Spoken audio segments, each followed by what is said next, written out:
Hi guys, आज हम देखने वाले हैं क्लास 10th का हिस्ट्री क्लास। ठीक है, तो ध्यान से सब समझिएगा। जैसे हम बात करें क्लास 10th में, तो महात्मा गांधी का बहुत ही महत्वपूर्ण क्वेश्चन पूछे जाते हैं। तो सबसे पहले महात्मा गांधी की यदि हम बात करें तो महात्मा गांधी का आपको क्वेश्चन पूछता है कि 10th क्लास में कि गांधी युग कब से कब तक था। तो आप लोग बताते हैं कि 1915 से लेके उनकी मृत्यु तक 1948 तक। तो सबसे पहली बात जानता है कि महात्मा गांधी आखिर भारत के राजनीतिक में कब से अपना भूमिका निभाना शुरू किया। तो ध्यान दीजिएगा, सबसे पहली बात आता है 1915 का। तो महात्मा गांधी जो है 1915 ईस्वी में जो है ये दक्षिण अफ्रीका से ये भारत आए थे। महात्मा गांधी 1915 में, जब ही महात्मा गांधी 1915 में दक्षिण अफ्रीका से भारत आए, तो भारत आने के बाद उन्होंने देखा कि भारत देश में किस प्रकार की स्थितियां और राजनीतिक गतिविधियां चल रही थी। अंग्रेजी सत्ता ने हमारे देश के हर एक वर्ग का शोषण करके रखा था। तो उन्होंने 1915 के बाद 1916 में, जस्ट बाबू याद रखिएगा, 1916 ईस्वी में उन्होंने लखनऊ अधिवेशन में भाग लिया 1916 में। और इस लखनऊ अधिवेशन में ही अब भारतीय आंदोलन की जो सत्याग्रह होता है, यहीं से उनका नींव पड़ना प्रारंभ हुआ महात्मा गांधी का। तो महात्मा गांधी ने हमारे देश में जो है 1916 में लखनऊ अधिवेशन में भाग लिया। और लखनऊ अधिवेशन में जो भाग लिया, इस अधिवेशन में बाबू याद रखिएगा बहुत इंपॉर्टेंट तथ्य है, एक बिहार का एक किसान था जिसका नाम था बाबू राजकुमार शुक्ल जी ने महात्मा गांधी से यह आग्रह किया, महात्मा गांधी को यह कहा कि बिहार में जो है नील की खेती, किसकी खेती? नील की खेती जो है ये काफी कष्ट दे रहा है बिहार के किसानों को। नील की खेती बिहार के किसानों को काफी कष्ट दे रहा है। नील की खेती के लिए महात्मा गांधी से कुछ करने का आग्रह किया।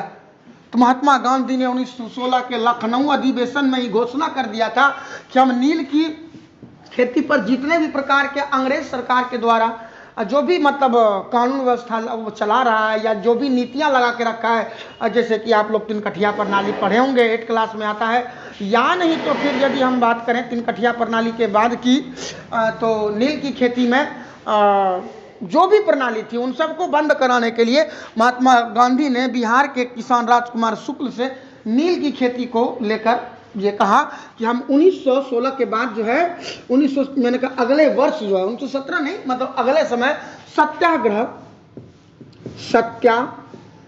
शुरू करेंगे। क्या करेंगे? सत्याग्रह शुरू करेंगे। तो महात्मा गांधी ने 1916 में सत्याग्रह का आगाज कर दिया 1916 के लखनऊ अधिवेशन में। लेकिन महात्मा गांधी जो बिहार जो पहुंचे, आपके ये बिहार जो आए 1917 में आए, और यहीं से ये सत्याग्रह आंदोलन शुरू किया गया। तो आपको कंफर्म होकर याद रखना है कि बिहार में सत्याग्रह आंदोलन की शुरुआत जो है नील की खेती के विरुद्ध में किया गया था। बिहार में सत्याग्रह आंदोलन की शुरुआत महात्मा गांधी ने किसके विरुद्ध में किया था? नील की खेती में। तो नील की खेती के विरुद्ध याद रखिएगा, नील के खेती के विरुद्ध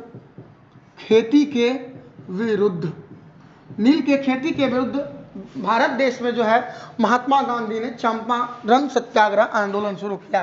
तो नील की खेती के विरुद्ध में याद रखिएगा महात्मा गांधी ने चंपारण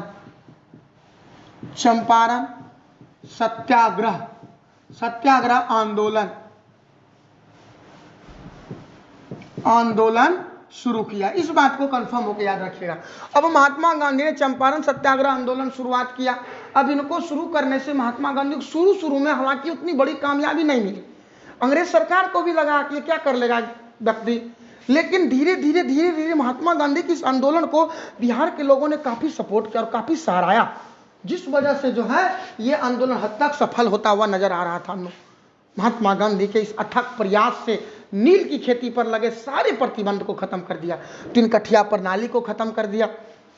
उनके बाद जो बंजर हो जाती थी भूमि तिनकठिया प्रणाली के तहत किसानों का जो कष्ट दिखता था, उन सबों के, ठीक है, जो कष्ट होते थे उन सबों को खत्म करने के लिए महात्मा गांधी ने उनसे बोला अंग्रेजों को आपको दंड भी भरना पड़ेगा, इतना दिन से जो आप टैक्स ले रहे हैं।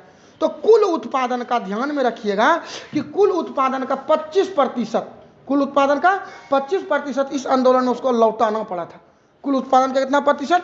25% चंपारण सत्याग्रह में इसको लौटाना पड़ गया था। इसको याद रखिएगा, बिहार का ये चंपारण सत्याग्रह आंदोलन था। अब महात्मा गांधी 1917 में सत्याग्रह आंदोलन हो जाता है तो 1917 के बाद 1918 में याद रखिएगा उन्होंने एक आंदोलन और किया, अहमदाबाद मिल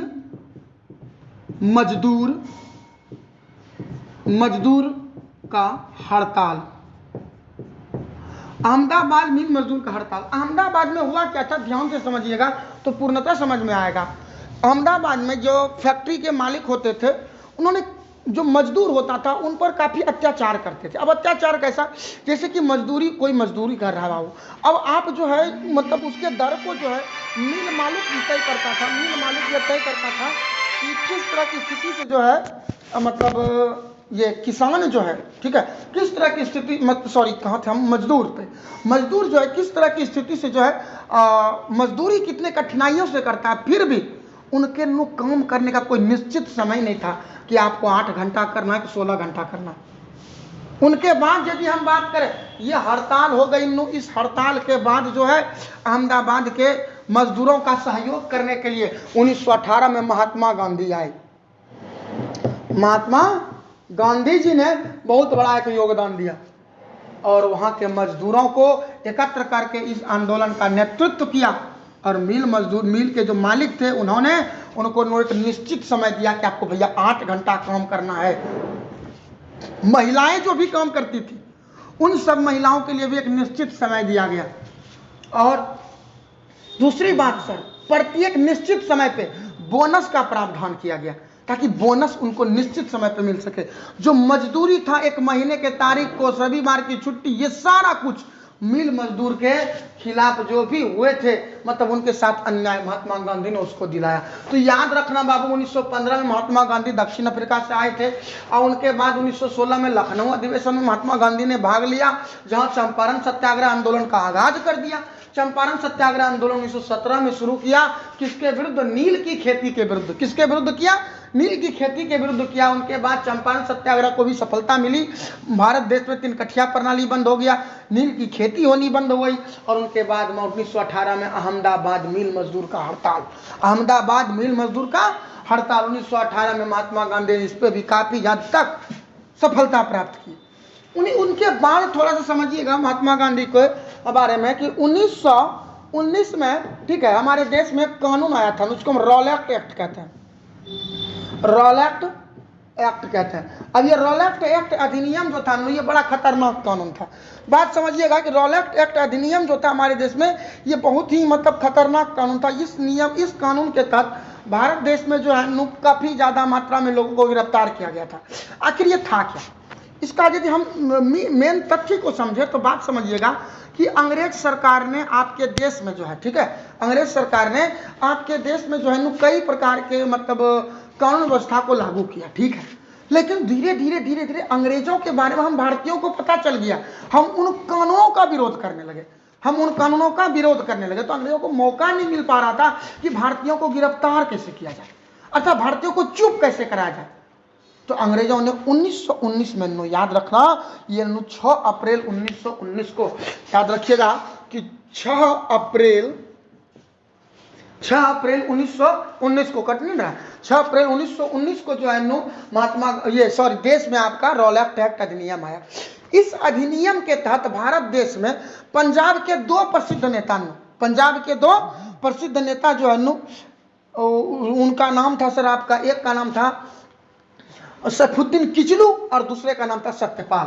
तो याद रखिएगा कि ये यानी कि रॉलेट एक्ट के अधिनियम के तहत सबसे पहले गिरफ्तार होने वाले 2 ही व्यक्ति थे। एक का नाम था सत्यपाल, दूसरे का नाम था सैफुद्दीन किचलू।